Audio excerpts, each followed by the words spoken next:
तर नमस्कार मंडळी, स्वागत आहे आपलं एका नवीन ब्लॉग मध्ये. मित्रांनो, तुम्ही कधी विचार केला आहे का शोरूम चालवणं म्हणजे खरंच किती स्ट्रगल असतं? तर मित्रांनो, आज मी तुम्हाला दाखवणार आहे आपल्या दिवसभराचा खरा हॉस्टेल. तर मित्रांनो, दिवसाची सुरुवात होते एसी टाकून. मग मित्रांनो, आपले सुमित भाऊ वॉशिंग वाले गाडी वॉशिंग करायला घेतात. सुमित भाऊ वॉशिंग वाले यांच्याकडनं काही गाडी निघाल नाही तर स्वतः सरांनीच गाडी धुतली. बाईक वॉचचा ड्रामा झाला आणि सगळे एकत्र येऊन बसले. जशी मिनी गँग मीटिंग चालू आहे, थोडीशी गॉसिप आणि थोडीशी मस्ती. तेवढ्यात कस्टमर आले तर आपण त्यांना फ्रीज दाखवत होतो. तेवढं झाल्यानंतर मित्रांनो, आपल्या इथे थोडं पाण्याचा प्रॉब्लेम चालू होता, पाणी घेऊन यायचं होतं. मग काय मित्रांनो, गाडीला स्टार्टर मारतो आणि हाय आपल्या 120 ची स्पीड निघतो फुल जोरात. संध्याकाळ होताच मित्रांनो, या भाऊला म्हणलं लगेच लाईट लावून घे म्हणलं. भाऊ खाली आलो, मांजरी दिसले, त्यांची थोडी मजा घेतली, त्यांचे आवाज काढले.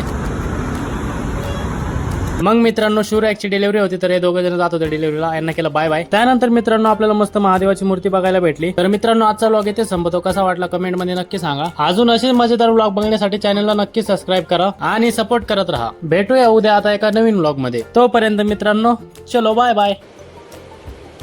ठीक है.